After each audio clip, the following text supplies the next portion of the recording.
Waste Bengal के जितने भी एग्जिट पोल आए हैं, चाहे नेशनल एग्जिट पोल चाहे लोकल एग्जिट पोल बंगाल के, सभी एग्जिट पोल में बंगाल के जितने भी ओवैसी के चाहने वाले हैं उनके लिए खुशखबरी है।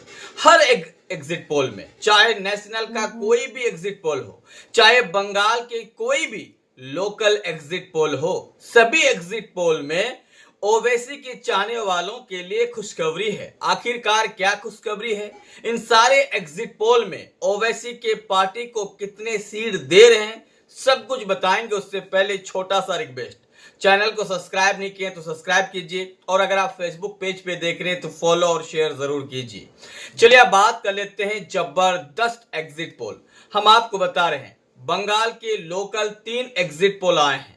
तीनों एग्जिट पोल में, चाहे कोई भी एग्जिट पोल है, लेकिन नॉर्मली 3 एग्जिट पोल हैं बंगाल के लोकल, उनमें ओवैसी की पार्टी को तीनों एग्जिट पोल में 2 से 3 सीट दिखा रहे हैं। मतलब बंगाल के जितने भी लोकल एग्जिट पोल आए हैं उसमें ओवैसी की पार्टी को 2 से 3 सीट पर जीत दिखा रहे हैं।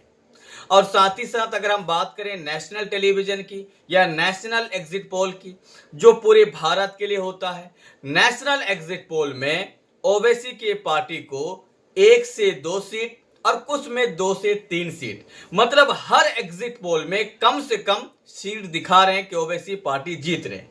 अब सवाल होगा आपके मन में कि ओवैसी की पार्टी की लहर कौन कौन से विधानसभा सीट पर है।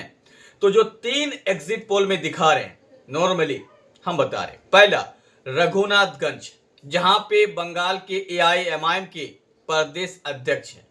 दूसरा जो है कांडी में भी दिखा रहे हैं जबरदस्त तरीके से यहां पे जीत रहे हैं।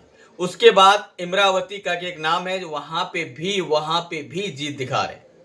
तो मतलब ये कह सकते हैं कि बंगाल में 3 ऐसे सीट हैं जहां पे ओवैसी कब्जा कर रहे हैं और ओवैसी का वहां पे एंट्री हो रहे हैं।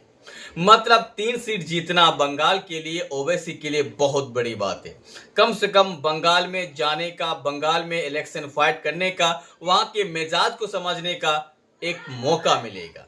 आपकी नजर में क्या है और आप क्या सोचते हैं कि बंगाल में ओवैसी साहब कितने सीट पर जीतेंगे, और अगर जीतेंगे तो कौन कौन से विधानसभा सीटें हम आपको बता दिए। आप अपना मुझे कमेंट करके बता सकते हैं।